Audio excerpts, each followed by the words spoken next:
All right, Lauren O. Hunter. The 4 phases high-performing men go through before finding their wife. Let's see how accurate this is. Experience, very successful entrepreneurial men go through these 4 phases before they find their wife.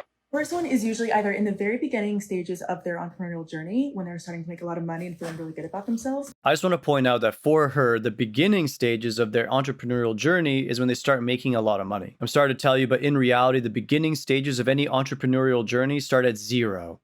And they probably stay at zero for whatever period of time. The average business, 3 to 5 years. If you're a little bit better, probably a year or two at least. So, already incorrect, but whatever. Let's keep going.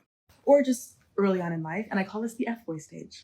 Pretty self-explanatory, but it's basically when these guys are having their fun, they're making a lot of money, and the women that they're dating are less about finding their wife and more about feeling validated. They're dating women who make them. Okay, so I have to correct the frame here. I don't think it's as much about being validated as much as it is about finally getting access to something that's been so hard to access for so long. A lot of guys that do come out on the other end of this usually do experience some form of a sort of awakening where on one hand before they felt like it was so difficult to access women, and now after it's very easy to access women, and they equate it in their head as, oh, I'm just making so much more money. There are some guys, of course, that are able to get women before having lots of access to money. So usually those type of guys don't have that same sort of experience. But the vast majority of men have a hard time getting women without money. Therefore, they go through this cycle. So I don't think it's so much about validation, but more of a fuck you.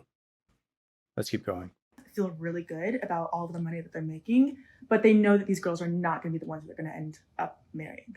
I also don't think that's true. I think during this phase, marriage isn't even on the table. They're not even considering this as a viable option for the long term. It's not so much that they know that these girls aren't marriageable, it's more that they themselves do not care about marriage whatsoever in this phase.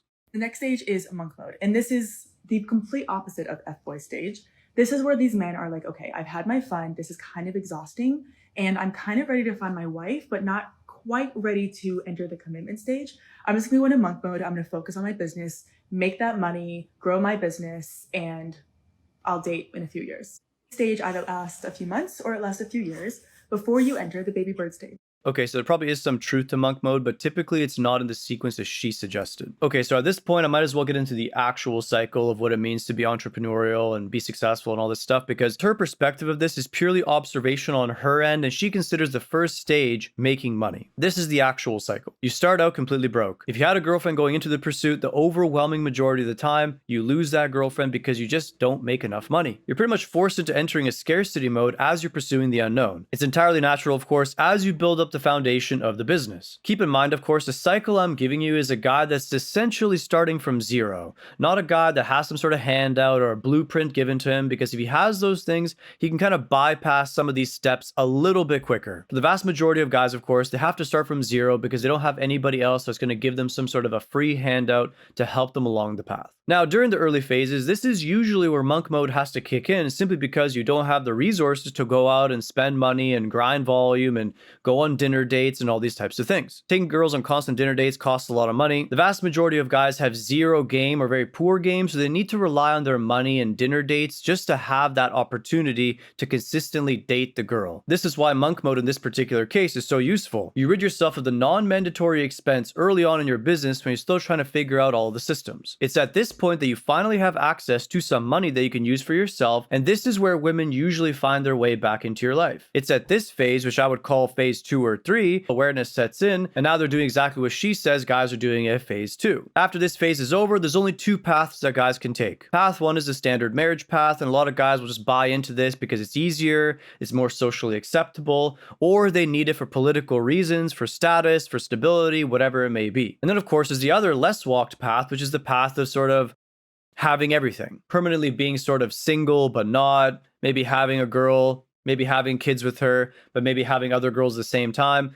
Less guys walk this path because it's so much more complicated. It's less socially acceptable by the masses. It can be difficult to manage due to societal expectations. And of course, in the corporate world, it's not going to be received very well. Of course, it offers that guy the highest degree of freedom, but it usually comes at a heavy price, and a lot of those types of guys don't want to pay that price. Some examples of a path 2 type of guy would be someone like Elon Musk, maybe a Tate, something like this. Examples of a path 1 guy are someone like Donald Trump, remarried multiple times. Jeff Bezos is another example of a path 1 guy. had one wife, broke up with her, went to another wife, and now playing that game again. So you can kind of see the difference between these two paths. All right, let's continue on with whatever she calls the baby bird stage.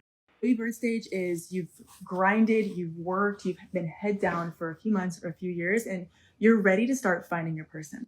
Going on dates, but you're realizing that all of the success that you've made isn't necessarily presenting you with the options that you wish that you had. You have a lot of options. A lot of girls are interested in you, but they're not necessarily the kind of girls that you still want to marry. There's a part of you that kind of still wants to be validated for your success. You can totally tell this is such a female projection of the male cycle. Everything she's saying is filtered through her own feminine perspective of what that man is going through. I can only imagine that the narrative at play here is if this guy managed to find some girl early on in his life that was willing to build with him, then he wouldn't be in this position in the first place. That's what I'm expecting. The excuse that she's likely going to use is that all these girls now only see him for his money and not for who he actually is.